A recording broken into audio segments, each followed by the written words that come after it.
If you're tired of not making progress and you're ready to be the artist you know you're meant to be, you're in the right place. You're listening to the Singer's Path podcast. The Path, or Performing Artists Training Hub, will cover everything, including singing tips that actually work, advice from top industry professionals, and life-changing mindset shifts. Out with the starving artist and in with the thriving artist. I'm your host, Sarah Bishop, professional singer, actor, educator, and entrepreneur. I'm not afraid to speak the truth and stop the gatekeeping of quality information so you can actually become the artist you dream of being. So let's get on the path, shall we? Even though we're all on our own journeys, it always helps to have a guide. Hi, hello. Welcome back to the Singer's Path podcast. I'm Sarah. Happy to talk to you today. Today we're going to talk about some stuff that's a little bit less sexy. I don't know, like some stuff that's like the kind of some of the tougher conversations and things that I think anyone goes through in life. But artists also go through this too. And I don't think people really talk about it. It's something that's done more privately, I think from artist to artist, but there's a lot packed in there. And so I wanted to kind of be transparent about it in my own life in hopes of maybe offering some comfort to other people maybe listening to this in whatever area of your life or whatever your career is or whatever it is, that you're not alone, because it can feel isolating and confusing and it's a lot. And I think it's just a part of like getting older and what I'm talking about specifically as I speak on it so cryptically, what I'm talking about is when your dreams start to shift and you're confronted with the reality of, hey, maybe things in my life are going to look a little different than I thought they would. And if I want this new life, if I'm going to be honest with myself, I'm going to start to be actually honest about what I really want. And I'm honestly going to start to really listen fully to my intuition, what that means. And again, it's a magical conversation. Honestly, it is one that everyone has at some point if they're confronted with that moment of like, okay, I can either like continue to like beat my head against the wall and be stuck in this kind of misery that I'm putting myself in, or I can shift and I can do the scary thing and I can change direction. And you know, I think like Hollywood and like everybody glamorizes that as like, oh, the small town girl, the small town girl makes the decision that she's going to go to New York and be a Broadway star. Like everybody talks about in that regard, or even like, hey, I used to work in finance or I worked as a lawyer and now I'm going to choose to follow my dream of being a dancer, being an artist. And there's a lot actually highlighting that. But there is not a lot of the opposite. And I know this is weird, okay? And I know it might sound sacrilegious or it might even be triggering. Like that, to look at it in the reverse is actually so under talked about and under acknowledged of, hey, I in my youth did go for this thing. I went for the dream. I was following my gut at that time. I took the leap. I got my degree in the art thing. My parents supported me or they didn't. And I worked my way through and I got to the thing. And I even maybe got the thing I wanted, right? Like I got the fancy job. I got to be on Broadway. I got to do a national tour. I got to, I don't know, XYZ. I got to play my dream role, whatever it is, okay? And no one talks about how for a lot of people, the realization that they have once they get the thing that they've been chasing may not check all the boxes that they thought they hoped that it would. And what that does is it creates almost this like identity crisis in the person. Okay. And I could speak for myself here in a second, but I've also seen this so much in friends. Believe it or not, I've seen it a lot in people on Broadway, the people that have the things you want, just so you know, like it doesn't fix anything. Okay. I've seen this with people that have a ton of success and the way that they talk about it. And let's be clear, I know this can be very triggering. Let's be clear. I'm not saying that it's not lucky. If I've ever tried to speak about this on social media, I always get like people jump down my fucking throat being like, well, it's better than working a desk job. And I'm like, listen, Joy. Okay. I didn't say that this is a misery comparison contest. Okay. What I am saying is that it's individual and you have to listen to your gut because no matter what, if you're trying to do something because you were told it was supposed to be that way, you're going to run into some walls at some point. Because the only compass that you have to go on as to what's right for you lives inside of you. So anyway, Joy. Screw you, Joy. Yeah, I literally have like haters and trolls be like, you talk about it like it's a bad thing. I'm like, girl, if you haven't done it, shut the fuck up. That's what I have to say. Anyway, I'm naughty. Sorry, Joy. I don't mean to be a bitch, but you're being a little bit of a bitch. Anyway, back to the point. I think part of the reason people don't talk about it when they have the thing is that like the public doesn't want to hear about it. The public, the people that are the dreamers, the people that have lived their whole life in regret because they didn't get to try it. So they're living vicariously through the people, or they like to be jealous of the people, or they like to resent or hate on the people that actually did go through the thing they want.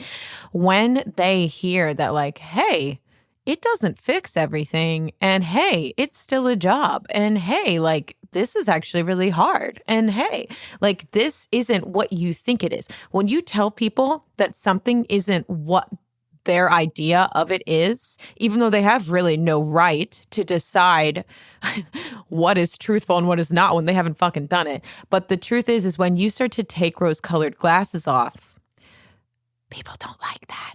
They don't like it at all. They get angry. They get angry because you're bursting the illusion that there's some kind of solution that would fix all of their problems instead of them being accountable for the pain and their journey that's inside of them is their responsibility. And the only way to fill that gap inside them is for them to turn inward and give it to themselves. But I digress. Anyway, when people who quote unquote are privileged or quote unquote have the things that you want or quote unquote whatever, when they're transparent about it, they're afraid to be transparent about it because of that reason. They don't want to seem ungrateful and they don't want to seem like assholes. But you know what? I don't really give a fuck. I care as an educator in an ethical place that you're aware of what it's actually fucking like. For the most part. And again, everybody's going to have unique experiences. Okay. I'm not going to like speak for the entire entertainment industry here, but, I think it's more important that you have a realistic understanding of what it's like to get the thing and the challenges that are associated with it. Because there are very real challenges, even when you quote unquote make it. Okay. So that you can make a better informed decision. Okay. And I'm going to kind of share here some personal things, which is very vulnerable for me, but I think important again, so that you feel like, I don't know, you're getting maybe a different perspective. I'm just feeling called to do it. And if you resonate with it, please feel free to leave a 5-star review on the podcast, especially a written one. Because if you do that and then you screenshot it, and you can either DM it to me on my Instagram handles at SingWithBish, or I don't think you can DM it on TikTok. I think TikTok's a little bit weird, but if you DM it to me on Instagram, your the screenshot of your review, or if you email it to me at singerspath@gmail.com, that screenshot of the review that you left with your username and your email attached, I'll enter you to win a free lesson with me. I'm going to start to be doing drawings once we get enough of these reviews. I'll make a pool and I'll draw from the pool. And that's to obviously incentivize you guys leaving reviews, because the more reviews, 5-star reviews that you guys leave, the more it gets pushed out to people. And again, I really care about getting this information to more people so it helps them, but it's also a thank you. It's like an energy exchange. Like, thank you for doing this thing. And now you're entered to win a free thing as a thank you. Anyway, into this tough conversation because this is a little bit again vulnerable. So I didn't actually always dream of being on Broadway. If I'm so honest, I didn't even really want to live in New York. If I'm completely honest, and I look back on my life and what I used to dream about, I dreamed about music and being a singer, and I loved acting. Like I loved all of those things, and I was good at those things. But it's not like I fantasized in my room about being on Broadway and taking a bow on Broadway. But I think when I was a senior in high school, it's like bits and pieces. Like you'll follow your intuition and then you kind of just do your best along the way because not all the pieces are going to be clear, right? And a lot of this episode is about, hey, you need to keep following the intuition even if it seems like it changes directions. But at this point in my life, I remember there was a moment when I was in physics, specifically, which I fucking hated physics. Fuck physics. It was not for me. I also hadn't taken calculus before I took physics, so that made it a lot harder.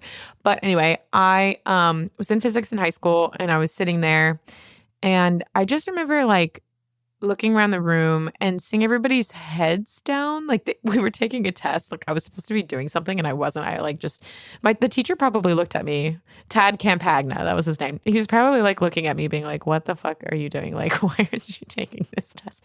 But everybody else their heads are down. I lift my head up and I look around. I don't know, some intuitive guidance or whatever. I look around and I see everybody with their heads down. And for some reason that struck in me like, I don't want to live my life with my head down. Like, that's not what I'm supposed to do. I'm not supposed to just like put my head down and work mindlessly and just like have an average job and, just go that traditional route of that 9 to 5. Like, that's not what I'm supposed to do. Like, I'm supposed to follow this singing thing. Because at that point, I think literally, I'm like a junior going to be a senior in high school. I was like, I don't really know what I want to go in. Maybe as a teacher, I was considering education, music education. But I don't even know. At one point I was like pediatrician, like dentist. Like I was just pulling out random things from my ass about things that I could possibly do. And yeah, it just kind of struck me in this moment. I remember it. And I remember turning to my friend being like, I'm gonna do musical theater. And she was like, okay. But in that moment, I could feel a shift. And what was interesting about this shift and this decision was that it really was like very intuitive. Like it was a gut, like I know I'm supposed to do. I just know. Okay, like this is supposed to happen. This step is supposed to happen. And so from that point on, and this was the magic of being just like a pretty like, I don't know, attachment-free manifesting baby. I like was humbly like, I don't know how the fuck I'm going to do this. Like I have zero idea. I don't know how I'm going to do this. I haven't really ever taken like a real voice lesson before. I don't have acting lessons. I don't know how I'm going to do this. But I was like, I trust, for some reason, this is supposed to be for me. So I'm just going to figure it out. We're going to see. And so there's this like very like naive detachment from it, even though I like knew enough to take some action. So then after that, like the right mentors I just kind of found. I studied with Amy Stabna in Pittsburgh, who's so wonderful, by the way. If you're a local in Pittsburgh and you're looking for an in-person voice teacher or just, a studio to work with, Amy Stabna is so lovely and I owe so much to her and I love her. But she helped me getting my song rep together, getting conditioning. She actually was the one that like taught me to sing with my soprano for the first time. Lovely human. So I met her. I got connected with Ingrid Sonnichsen. Oh my God, I almost called her Ingrid Michaelson. Ingrid Sonnichsen, who at the time was a professor at CMU.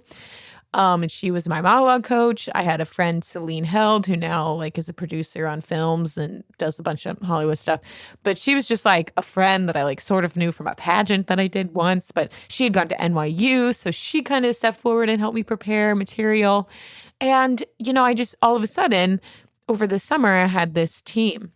I just happened to hear that like, Baldwin Wallace at the time was doing like a summer program. And I connected with people there that I would later like follow their careers. And it was just like cool how that all worked out. And so because I was in a place of surrender, I was like, YOLO, let's fucking go. Like, I don't know what's going to happen. But I remember being like, okay, if this is for me, it'll work out. Like I'll go where I need to go, or I'll figure out this isn't for me and then I'll change. Like I was in a really good spot. Okay. And so I went along, and this was before there was a pre-screen process, but they were like just getting rid of the cut programs and the BFAs. So like they would accept more people. They wouldn't pre-screen people. I think there also just wasn't as many people auditioning because Glee was still like on TV, right? Like it wasn't like a cult thing yet where like that younger generation was like flooding the auditions. But like it was still a lot. Like to get into a BFA program is still like kind of harder getting into an Ivy League, sorry to say, but it really is. And that's why I was like, I wasn't aware of how hard it was going to be, if I'm honest. I just found the team. I just did what I needed to do. And then I showed up in surrender.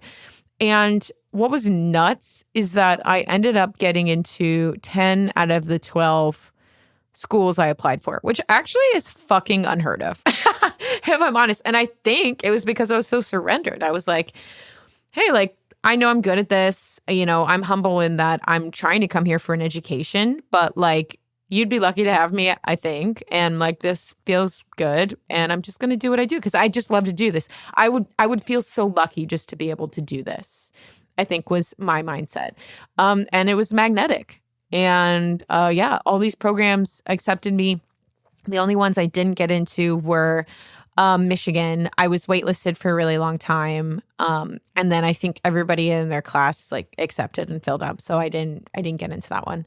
And then the other one was Carnegie Mellon, which I didn't get rejected from. They were just like, hey, you're going to be on, this wait list again. But I had already like got bumped off the wait list from Michigan, and we also couldn't afford it. Right. I got an NYU too, but we couldn't afford that either. But Carnegie Mellon was way out of my family's budget. And if I wasn't going to get in with a scholarship, like I wasn't going to be able to go anyway, But I did get into University of Cincinnati College Conservatory of Music, which is another top program, like one of the top in the world. Just like Boston Conservatory and just like, Michigan, just like Texas State, just like all of these schools, right? So, and Carnegie Mellon. So I was like, and that was in my family's budget, and I got a scholarship and got some help, and I was like, okay, this is doable, which is the great thing about Cincinnati is that it's going to give you a good education. Well, it's going to give you a good education in some things. But it's anyway, I have opinions about the conservatory, but, generally, it's not going to bankrupt you. I'll tell you that. It's like half as much, or it was half as much as NYU and Carnegie Mellon, and it's even cheaper than Michigan unless you're like in state. So anyway, that's where I ended up going because of those reasons. And then when I went, there was some shifts that happened that I had to start navigating for the first time, and one of them was like not feeling good enough, like feeling like a little bit of an imposter for being there. And then I kind of learned to step into my power. I was struggling with control because I had been verbally and emotionally abused growing up. Just trigger warning here.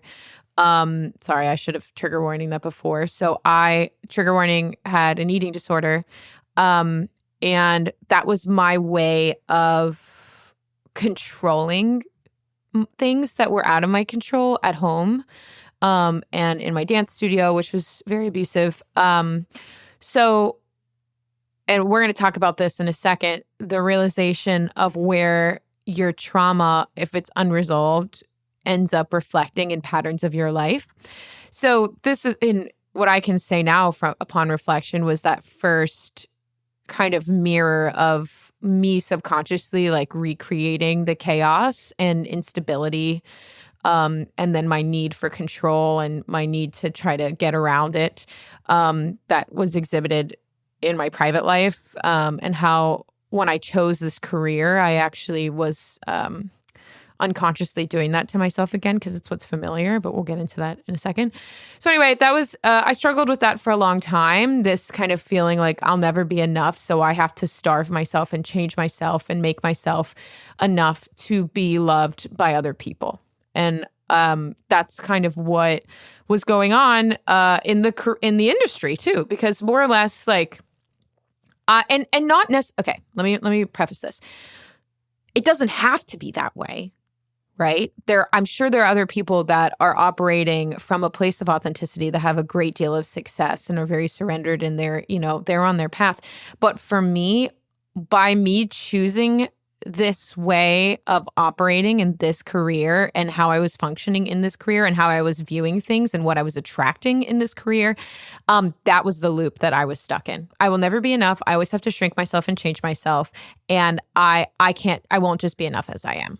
Right. So that started to appear in college, but it wasn't like I wasn't aware of it. And I also still was moving mostly from intuition. Like on my journey, I was still in the right place. Like I was still on the right track. I did well at school. I was rewarded for my hard work, which is more than a lot of people can say. And then I graduated. I was in this really good flow. Like I was so excited. I was surrendered. I was a little scared, but like it was just like when I had applied for college. Like I was very surrendered and very naive and very excited, and so from that spot, literally one of the first auditions I got was for Cabaret. And this was the Roundabout Theater Productions, like very iconic, historical, amazing piece of theater, where they needed a 5'8" blonde white lady that played the trumpet, that danced. Like, are you fucking kidding me? Like, how many of those are there? Like, how many dancer, singer, actor ladies play the trumpet? Like, there are other people, but like not a lot. Okay. So it's just a good example of like when you're surrendered and you're listening into your intuition and you're like just going step by step, like you will welcome the thing that's for you. Right. So I was like, holy shit, like this is awesome. Was surrendered, was like, oh, this would be cool. Like, let's see. Booked it and then toured the country for 18 months. But this is okay. So then this is where it starts to get a little funny because my path internally was starting to shift and I wasn't, if I'm honest, listening all the way. So as I was on tour, these are where some of the rose-colored glasses started to come off for me. And again, I can really only speak about my experience. I know I have other friends that have done other shows, like big shows like Hamilton and Phantom of the Opera and Lion King and Wicked and where you get into it and it's like when you go your whole life being like, I'm going to work at Google, I'm going to work at Meta, I'm going to work at a big company. And then you get there and it is corporate, y'all. Like this is corporate theater. So there are rules, there are ways that the company operates that sometimes can be really toxic. And depending on how your inner story is going, right? Mine was, I always have to be in a state of chaos and change myself and I'm never going to be enough and I'm going to kind of be treated badly and have to be begging for bad treatment even just for them to pay attention to me, right? Like that was my loop, okay? And so that's what reflected in my life. So I noticed that especially with this, it was kind of shady because we played instruments. There was some like shitty stuff going on with the unions. So they had us paying both into equity and AFM, but they were only paying us one salary. But we're paying into both unions and both unions weren't protecting us. They would only one would protect us at a time. But they still took money out. And it was really shady because the AFM rate would change. And the way the company did it, basically, so like equity would give bumps. So bumps are like you get a payment increase for certain job functions. So like the swings, who are people that cover all of the ensemble roles, they have a big job. So the swings would only get a bump if they went on, or the covers or understudies, right? The people that are covering the leads, they would get bumps if they went on. And they would generally, those people would make more than the average like ensemble member. And that's because they have a bigger job, right? They're doing more work. How AFM worked, which is the musicians union, is you would only get a bump if you played another instrument. And so because they were really flopping between the two and weren't transparent, they would only pay people a bump if they played an instrument most of the time. So because the AFM rate was higher. So their argument was like, oh, we'll pay you the higher rate. We'll pay you which union pays you the higher rate, right? The negotiation of that, right? But then the swings and the understudies and all these people doing all this other work, the dance captain, people that should have been getting bumps for doing this job and actually doing another job, being the orchestra too, were getting less money than they deserved for the work that they were putting in. So that, to me, was severely unjust and fucked up. And I have a hard time with things that aren't fair. And I have a hard time witnessing other people getting taken advantage of. And it's almost like this kind of thing happens a lot where like production teams, and the only reason I feel brave enough to do this is because of the point that I'm going to be making here at the end is this like surrender and being like, okay, I just got to accept that this is what I'm supposed to do.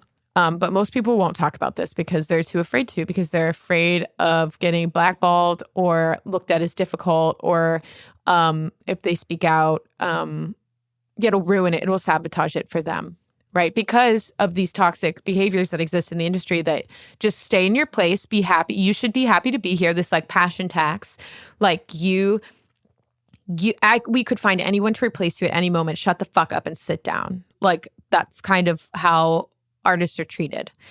So I looked at that and I was like, that's fucked. I don't like this. This doesn't feel good.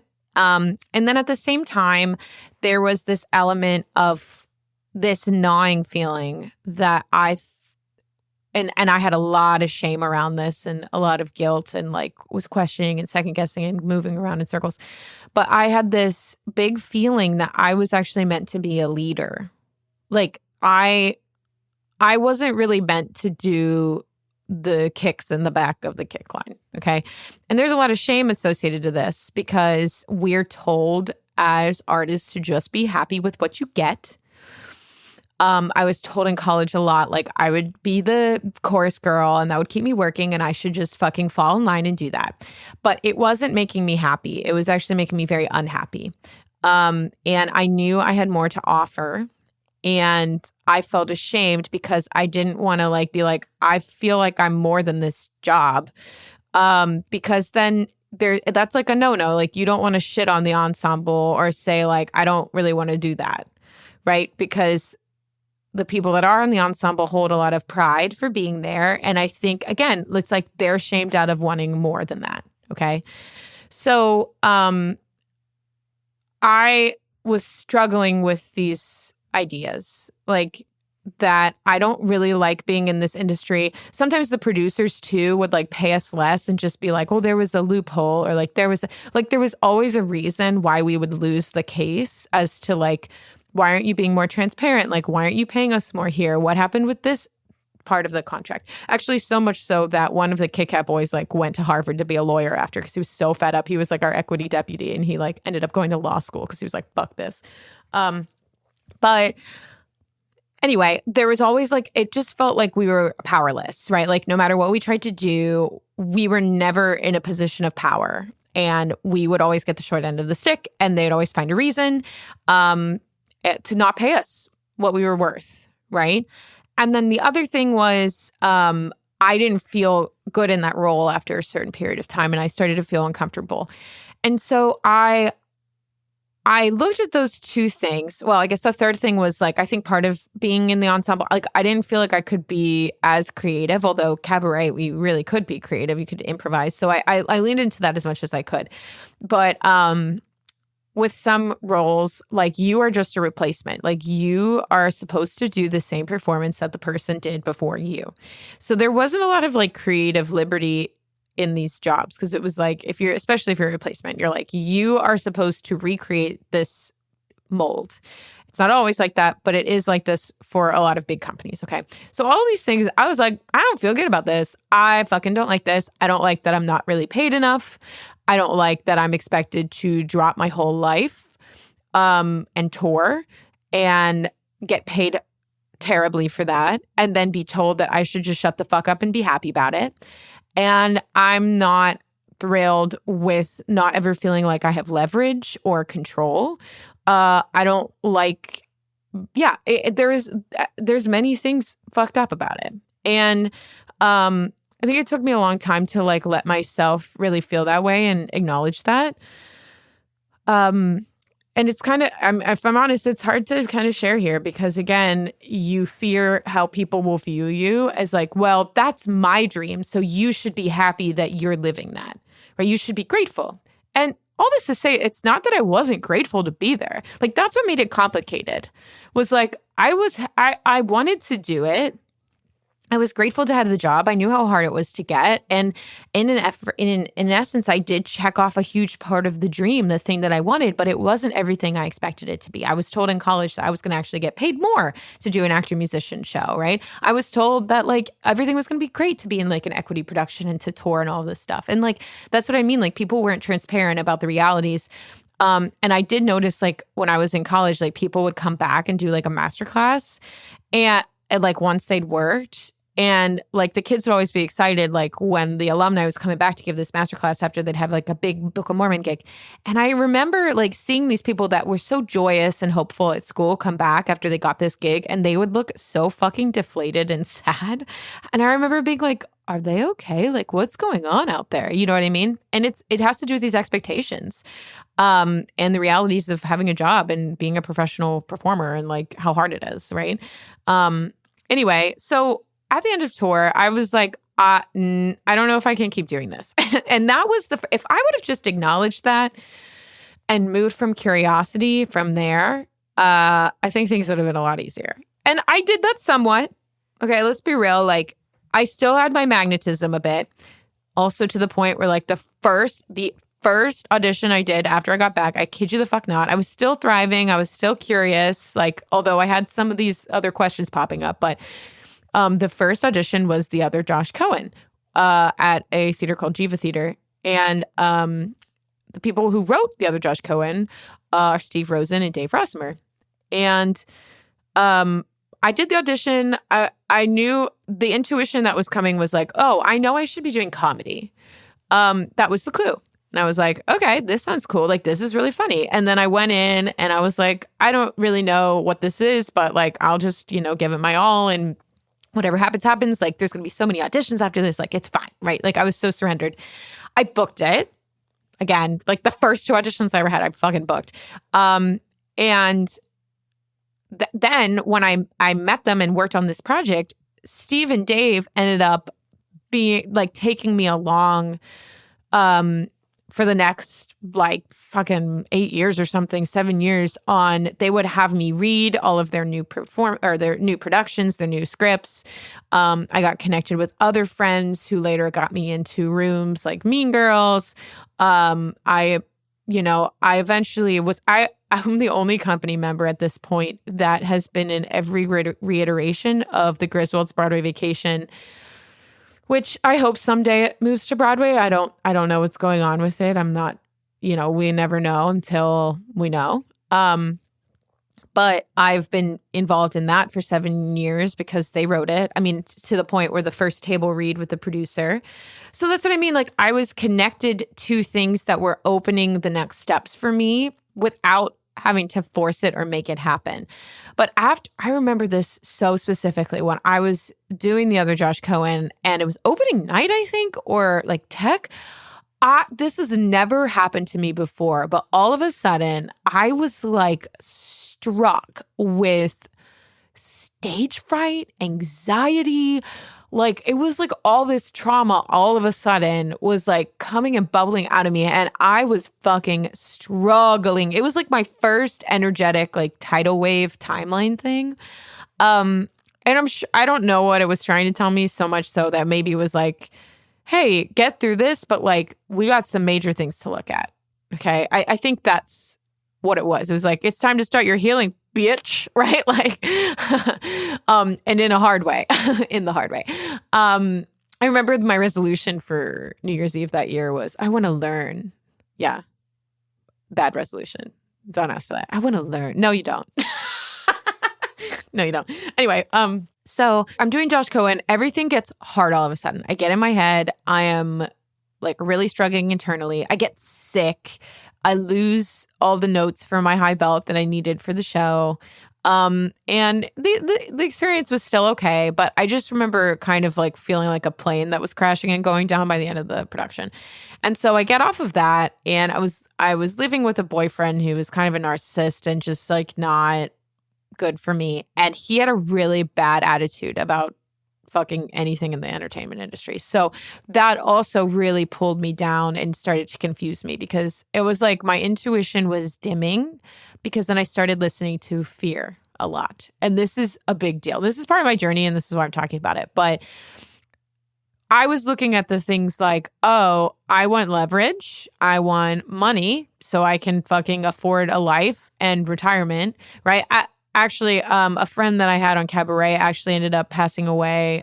She was an understudy for Schneider, so she was an elderly woman, but she wasn't really that old, and she passed away from cancer. And I witnessed her fading, and seeing how they mistreated her because she couldn't really afford a facility that was a good facility, and that really bothered me. I was like, I actually had a nightmare of like, oh, I was going to die like alone with no one around me because like I couldn't figure out how to like get my fucking life in order. Like, I know that's a lot, but that was starting to be really like the fear of like, I know something's wrong and this isn't right, and I don't know how to figure it out. Like, why? Like, all of a sudden it was like all of my intuition and all of the guidance that I had received to that point kind of felt like it was yanked out. It was like kind of like, figure it out. Like, you got to move somehow. You got to shift somehow.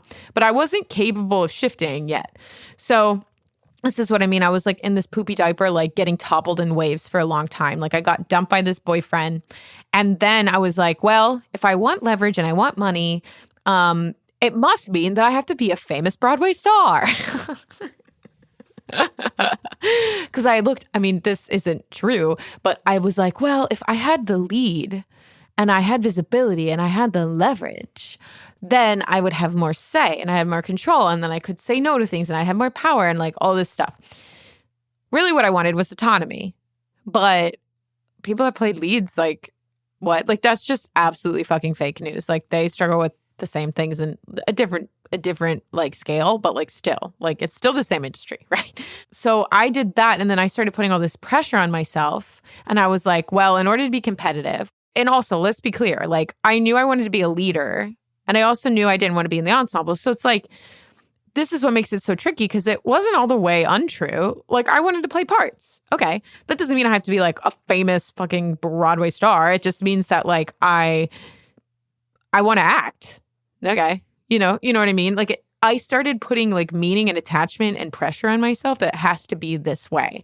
And that's where I got royally fucked. While I was getting dumped and I was living in poverty, and it was like I was in this kind of victim spiral where like I was really having a hard time like picking myself the fuck up. And so when I make these videos that I know are a little bit harsh of like this like tough love, like get the fuck up and figure it out, like that's kind of I mean, I say it with more kindness. That version of me deserves kindness too. But like, that's ultimately what it was. It was like, you're drowning. Swim, bitch. Fucking use your legs. Float. Okay. Like, so that was the point where I was kind of my dark night of really struggling as an artist and not having any money and trying to figure it out and trying the conventional ways of, well, cater waiter, or I'll, fucking babysit, or I'll do XYZ thing. I was on unemployment from the tour. And that kept me in low vibration because it was like, I couldn't make any more money so that I wouldn't not receive it because I needed to audition. So having unemployment was good so that it could free me up to audition. But if I worked, but it wasn't really enough to live. But if I worked too much, then I would not be able to get that money. It's just, guys, by the way, like as someone that's lived in poverty for a long time, it's really hard to be on those systems. Like, I don't know which way you lean or what your political thoughts are, but just so you know, it's like there are rules and it's hard to do it and not get like kicked off. Like this whole like you're taking advantage of the system thing. Like, I don't know. The people that actually need it and use it, like it's hard to be on. Like it's not just like a walk in the park. Like, oh, they're just handed everything. It's like, no, that's not really how it works. Anyway, so my money story, which was, okay, I have to keep myself open, but I'm never going to get paid enough as an artist and I'm not valued, but I have to make enough to survive. But I also know that my skill set isn't strong enough to be competitive. And like, I hadn't taken voice lessons in like 5 or 6 years, guys. Like, that's why I made, guys, when I'm dead ass telling you, I made this because I needed it. I am not fucking lying to you. Why the fuck would I do that? Why would I lie to you? Why would I spend all this fucking time making this shit and talking about it every single day if I didn't actually genuinely believe that it was going to help or that it really came from the place of need? Okay. I make all this shit in a certain way to also like heal myself too, right? So I give to you because I know what it's like. I know how fucking hard it is to be in this spot that I'm describing. I want you to know it can be temporary if you fucking pick yourself up and listen to your gut and take action, okay? But that's why I provided pillars, and that's especially why I have advanced mix. So pillars and advanced mix, 100% were exactly what I needed back then because I couldn't afford to like take weekly $200 voice lessons, which is what I needed. Right. I needed to pay someone like $1,000 a month to get my shit together. Maybe even more than that. Okay. I needed professional help. I needed acting classes. I literally needed thousands of dollars of investment and I fucking knew it. And I couldn't move from this place. It was like, I'll either pay rent or eat or just keep pushing. So then the only answer was like, okay, well, I'll just keep showing up to fucking open calls and ECCs and like pray that it works. Like I should be good. But then I'm fighting this story of like, you'll never be good enough unless you change. You'll never be good enough unless you shrink. You'll never be good. Right. So again, this is like the second or third time that this presented so loud in my life of this story of Sarah, what you're really doing is you're recreating this chaos from your early life. There was no self-awareness of this, okay? There was no trust in myself, and there was no trust in the action that I was taking. And throughout these years, that's where it started to feel harder and harder to show up to auditions that once felt really good to do. And it wasn't, it's hard to do the grind, but it was more because I was actually living out of alignment for what my gut was trying to get me to do. And that, no matter what, guys, is so much more painful, okay? When you're pushing and fighting against the direction you know somewhere deep down you're supposed to be going, that is so much worse than being scared and doing the action and taking the leap, okay? So for me, it was taking the leap and then it fucking changed. And I couldn't get on board with that literally up until recently. I'm dead ass right now. Okay. And that's why I'm talking about this. So anyway, I'm struggling. I'm really fucking struggling. And the first thing in my life that appeared to be like, something's wrong. Like I'm the problem. Okay. And was the fact that I was single and I could not for the fucking life of me attract a good person. Let me tell you, my type was asshole. Like I could not and again, my pattern was I'm not worth loving. I'm not good enough to find a partner that will actually love me. So anyone that gives me attention, like I'll take what I can get, which is scraps. I'll take scraps from attention. I'll take scraps from physical connection. I'll take scraps from anyone treating me like a human being. And that was the first and most obvious pain point that I was like, wait a second. And this was the opening of the accountability when I was like entering what's known as like the Saturn return. So I was probably like, how old was I? Maybe 27. I started thinking about this right before that. But I was like, I'm the only person that is the constant variable in this situation. I have to start being honest with myself, because what am I just going to keep doing this and keep attracting? Like, there's something up. Like, what the fuck? And so I was like, there must be a reason I keep attracting these assholes. I am in such pain. I don't want to be alone. What is wrong, right? And it was easy to go like, what was wrong with me? But like, some of that's kind of true. Like, what was I doing to like keep attracting this? Like, what was wrong? And so I actually found this company called To Be Magnetic, TBM. And you know, I have thoughts and opinions about it, but at the time, it was like, if I was listening to that, right, it started to open a door. Right. I finally was honest with myself and my intuition of, I'm in so much pain. Like, what is going on? Just listen to it for a second. And that thing appeared. I'm ready to heal. And this is basically a program that helps you with neuroplasticity to recognize the patterns of trauma in your life and then change your brain with neuroplasticity and hypnosis. And it really did change my life and help me get my shit together. And then slowly I started to kind of be aware of like what I was inherently doing to myself. Okay. And after I was working on that for a long time, I started attracting like better and better and better people. And actually right before COVID, I found someone who I was like, oh my God, this might be the person, like, holy shit. But then, I was getting better at listening to my intuition again. But I got on the train and my intuition was like, he's not your husband. And I was like, what? And then, but it like drops. It's not like anxiety where it's like pressing and bothering you. It's more like, it's just, it like drops the mic and then it's done. And I was like, oh, what do you mean? No, that's fine. No, that's not true. Like, I'll just ignore that, blah, blah, blah. And then the next time I saw him, which was like the next day or something, he was like, I don't know why, but like, we're not supposed to be together. And I was like, are you fucking kidding me? So he like broke up with me. And I was sad, but like also not, like I was aware. Like I remember being like, I know, like I felt the same way. And then what was crazy was like the next person he dated was his wife, and the next person I dated was my husband, which is insane. But anyway, yeah. So the next thing that happened after this was COVID. And this was the thing that really got me to be like, sit the fuck down. You don't have a choice. You are not going to keep hustling in this way because you need to get clear. You're saying you want a better life.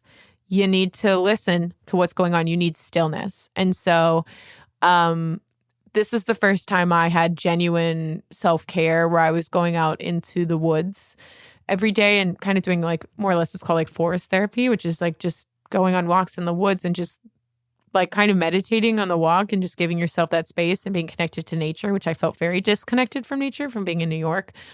So on these walks, it started to kind of move all of this energy. I wasn't listening all the way, but it got a lot better. I kind of healed. I started looking at these patterns that I was talking about that were causing me to like make these decisions in my career and especially with relationships, which I was still looking at. And then eventually, as I'm healing and like going through this process of being in stillness for those few months at the beginning of COVID, then I met my husband. And then it was like my life turned Technicolor. It was like, again, I was like realigning with my life, right? I was realigning with the intuition in that area. And it just like, boom, it like took off. I started listening more to my intuition. And one of my other intuitive hits was, you got to start a podcast. And I was like, why? Like, what the fuck am I supposed to talk about? Like I wasn't a teacher at that point, right? I had taught a little bit, but it wasn't like I was trained. I wasn't training. And it was like, start the podcast. And on that podcast, I invited Emily Morris on because we had been friends in college. She was my little. And I noticed she'd started to kind of take off on TikTok. And I was like, oh, that's kind of cool. So I invite her on. We have a conversation. At the end of the conversation, she's like, hey, I have this studio. I have thousands of people asking me for lessons. Will you come and teach? But you got to go get trained. Like, will you do that? And I was like, and it was a big investment, right? But I had been saving the money. Like I did move home, and the privilege that I had was like I had somewhere to go where I could save a lot of the money from unemployment from COVID. So I had this sum of money, and it was like finally time. Like I finally got what I needed, which was like, I need money to like invest in my skills so that I can move out of where I am and stop being in victim mode and stop staying stuck. Right. And I had been doing this work. So it's like, it like allowed this abundance into my life because I was like clearing space of all this old shit I was holding on to. So I had the money and I was like, okay. And oh my God, like once I did that, like I started learning so much about the voice and realized I was a very skilled teacher, and found my mentors and connected with like the best teachers in the fucking world, guys, at IVA. It's actually insane. Became a powerhouse teacher, had my own business, then some career stuff with performing. That's where I was like, okay, I was meant to do this next thing, which was the Broadway Vacation had its out of town tryout. I was part of that. I was part of months and months of rehearsals. And then at a certain point, I was like rehearsing and teaching, and I was like, this is too much on my body. So I ended up, I listened to the intuition, like I was getting better, right? Like I was starting to like take leaps of faith, even though it was scary. And so then I was like, okay, I think it's time for me to step away from Emily's studio, even though it's scary. And I did that. And then I made my own thing. And, then I taught a certain way, and then I had to shift it again. And then I had to tell people, hey, I'm not teaching privates anymore. I'm doing it this new way. I had to shift again. So it was like starting to listen to the scary things, but like building trust in yourself that like you're going to be okay because you've already done enough scary things that like, on the other side of that, like as the difference between like true intuition, to then take the risk. So then this kind of leads us up to like this year-ish, okay? After 4 or 5 years of this, like these little baby steps, what I was starting to notice, and I don't think I would have been able to make this decision without all these other steps coming into place, without the support of my husband, without the support of my business and the purpose and the meaning of my business and what I had created and the mission that I have in helping you guys. It's like everything happens in the right timing for the right reason. But this year, we have this apartment in New York that was, again, a magical thing that came in. The rent is so low and it's huge and rent stabilized, and our mortgages, like, again, just luck, privilege, the fact that we're able to have this. So I don't want to I want to just say like, it's absolutely insane that I have this. And it was a lot of like manifesting with luck. But as I'm like back and forth from New York and I'm doing these auditions, it was interesting because I'm starting to enjoy the thing that I ultimately wanted, which was just to enjoy acting. So like I started to enjoy making tapes. I was like, this is fun. But I'm starting to get drained being away from my husband and trying to push forward this business over and over and over and over again. Okay. So I'm like, ooh, this doesn't feel good anymore.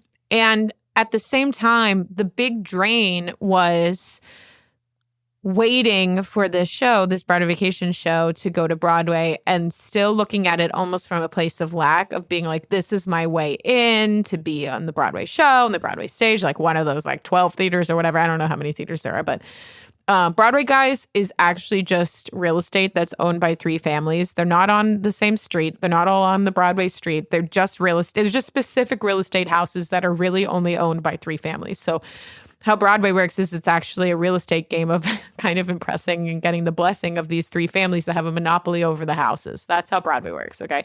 But I more or less was like, this is starting to not feel good anymore. And that I've actually been feeling that for the past, I think, over a year. But last year I was really busy like planning my wedding and stuff, but it really makes me sad. Because, and this is what I'm talking about, this is the whole point I was making, was this is what no one wants to talk about, is like, sometimes along the way, you have to, sorry, I'm like going to cry. The next big scary thing is maybe not what you initially thought it was going to be, right? And so I'm here kind of being like, oh, I want a baby. Like, I'm getting older. I can't plan my life around something that's out of my control anymore. I know that. I want this other thing in my life and I have this greater purpose with my business and I know I need to pour into that. And I don't know if I can give all my energy to waiting for this thing to happen anymore. And that's really scary to admit because, things come up of like, who do you think you are? Like, how do you think you can lead in this way and like do this if you haven't done it, and at the same time though, it's like, I'm not shutting the door all the way. Like by nature of the work that I do, I'm always going to be involved and I don't mind auditioning. But I also, it's almost like I'm in the place now where I want to surrender the expectation of it ever happening for me or in the way that I've dreamed it happening exactly or in the time that I dreamed of it happening. I think for a long time, and if you're a mother, I had this misconception too of this lie of like, well, I'm going to do the performing thing and then I'm going to become a mom, right? Like I'm going to, have the roles and dreams on Broadway and like do all the things and do the things on TV. And then I'm going to have kids. And this is where the humility comes in and the shifting of path and real grief over that and fear is like, I'm not God. Like, I don't get to decide that.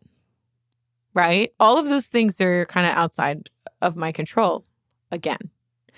And the other piece of it is that the more I've healed myself and looked at things, again, this is very vulnerable, but the more I've realized that a big reason why I chose this career, and it's so entangled, guys. I mean, because the truth is I still love singing and I still love acting and, that brings me joy and I glow and I know that's part of what I'm meant to do here. And the way that I've enmeshed myself in the entertainment industry is a reflection of my shit.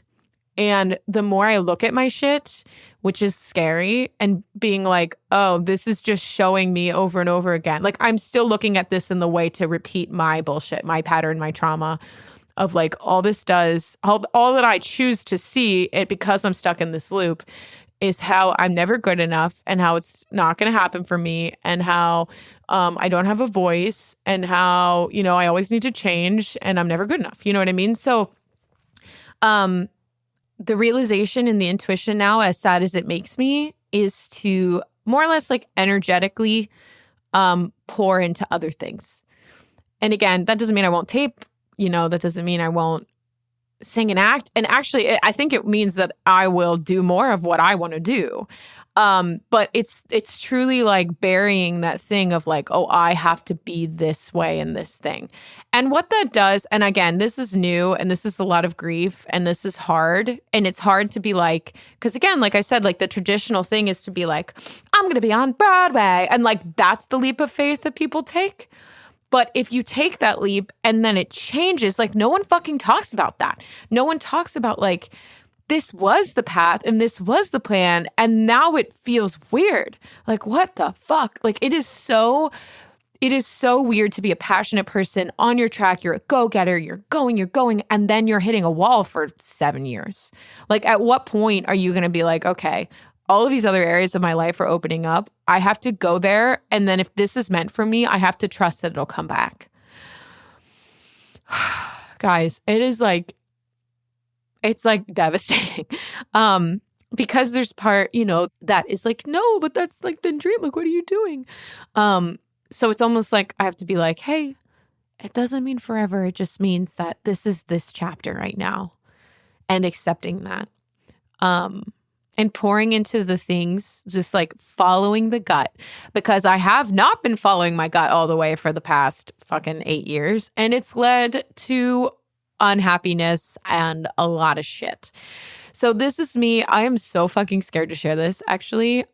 This is me being like, and it doesn't mean that I won't be in a show or I won't audition or things like that, but it just means that like I am reclaiming my power and I am putting it here, right? I am putting it into my voice teaching. I'm putting it into my own projects, and I'm putting it into a family that I would love and be privileged to build for myself, right? And so we'll see what that looks like. But that's a really scary thing to do because, again, of what society looks at it as like a failure or like you didn't make it or when in reality, I think I just want to speak to this. I want to talk about the worst things you could say to someone who's decided to pivot and follow their gut. Okay. Do not say like, oh, I feel so bad to them. Like they didn't make it. No, bitch. They fucking chose themselves. You should celebrate them, right? It's kind of like in a divorce, if someone made the decision to leave a toxic relationship and in the long run, it's going to be better for their family and for them, and they're going to step into their new chapter of life.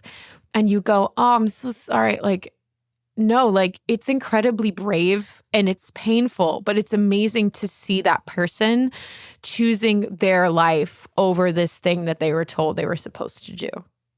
And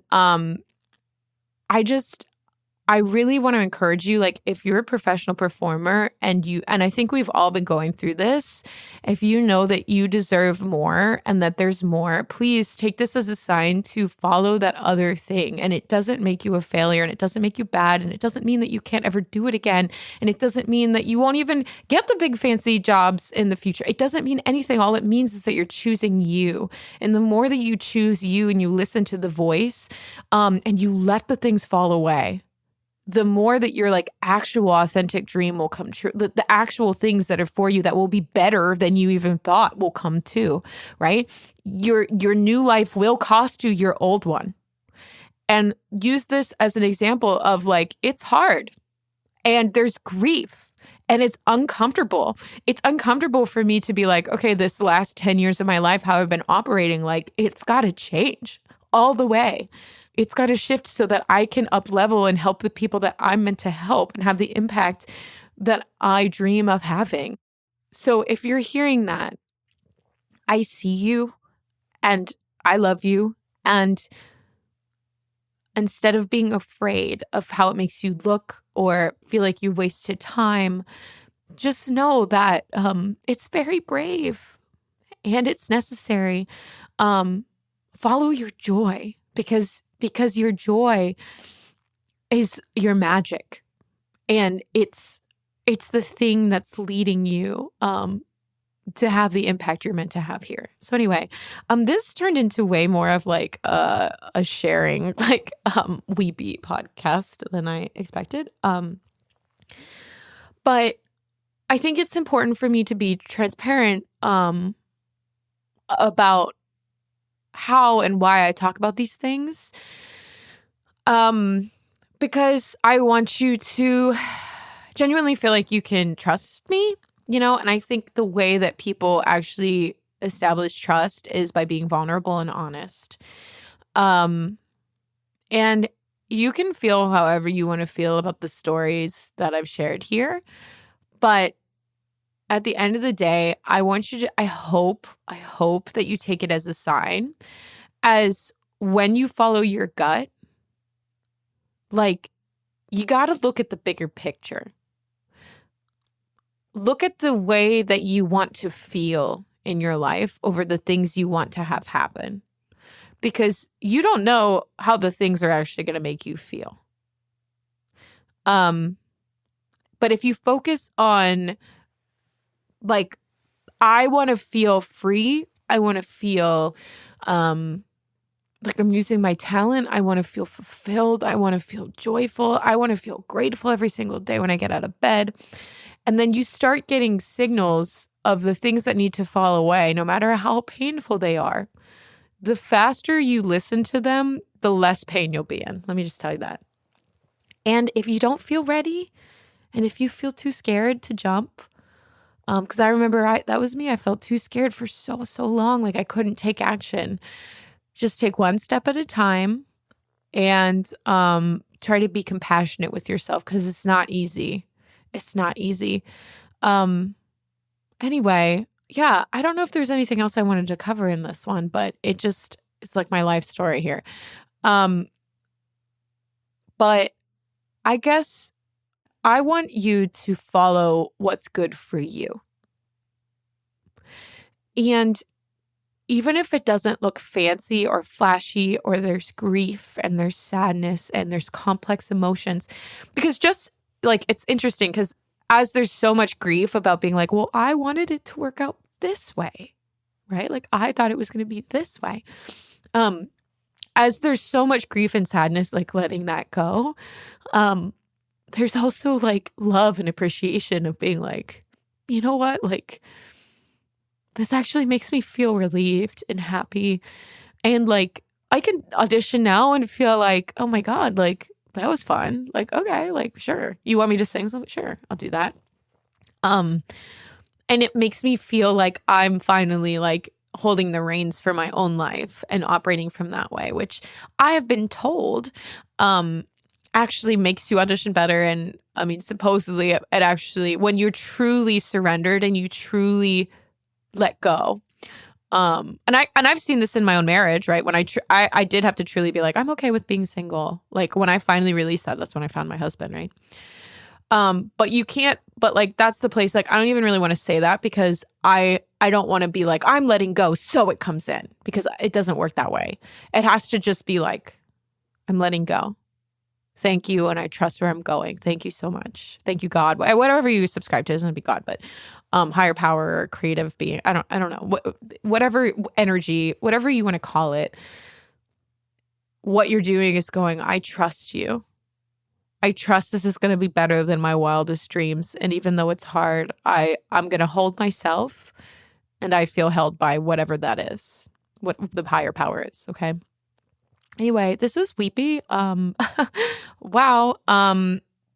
Definitely a vulnerable episode for me. I was crying. I'm not going to apologize for crying because I want to embody like being where I be. And again, being vulnerable and honest. And let's see, I'm gonna be grieving this old chapter a little bit and loving on it a bit, and hoping that it actually helps me embody more what I hope to bring you guys, which is ownership over creativity, over outside things, right? And so take control of your destiny more.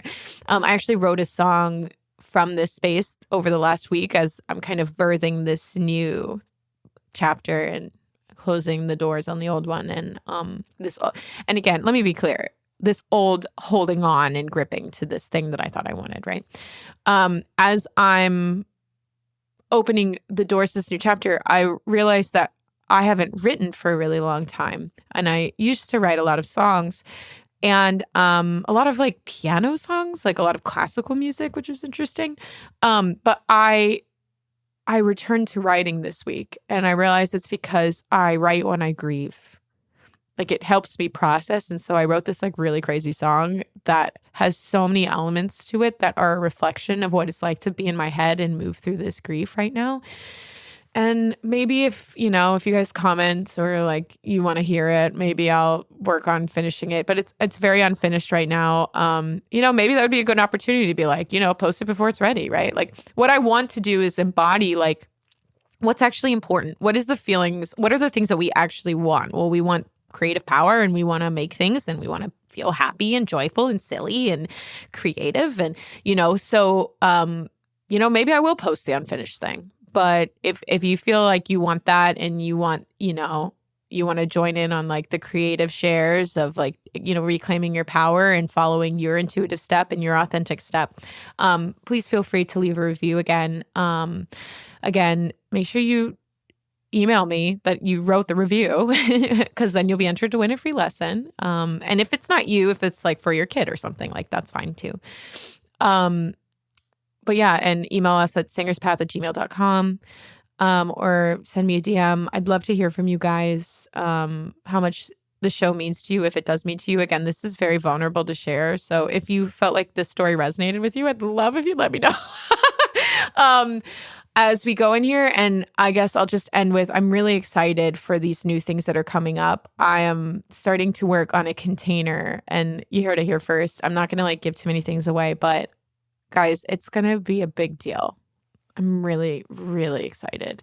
But I also realized that I have to be honest and move through my own stuff, and my own creativity and my own healing in order to be in integrity to actually make it. So that's what we're in the process. We're in the beta process. We're making the thing. And I can't wait to hopefully be part of your journey of returning to your true, authentic desires and dreams, and returning to your creativity. So that's all I'll leave there as far as what this is going to help. And also it will be for all artists, not just singers. So if you know someone that is a creative in some other way, just know that this new thing will also be for them. But with that, I just want to say goodbye. And I'm thinking of you, and I see you. And no matter what your dream is, whether you have worked in a job, and it's been out of alignment, and you do want to take the scary leap of becoming an artist, or say you've been an artist doing it the traditional way, and you're finally starting to admit to yourself or notice, like, hey, maybe this isn't my path. Like, I know I'm still supposed to be creative. I know I'm supposed to make things, but I also know I'm supposed to help people, or I also know I'm supposed to do this. And you're being cued to go in that direction. Like, just know that I see you, and that is so valuable and brave and beautiful to follow, even if it goes against the traditional dream setup. But you have permission to shift your dreams. You have permission to always follow your path, because no matter what advice anyone gives you, you have to listen to yourself. You're the only person that's going to know. Your gut is the only person that's going to be the only compass or map that you have. Okay. Love you guys. Oh my God. And I will talk to you next time. Thank you so, so, so much for listening. Bye-bye.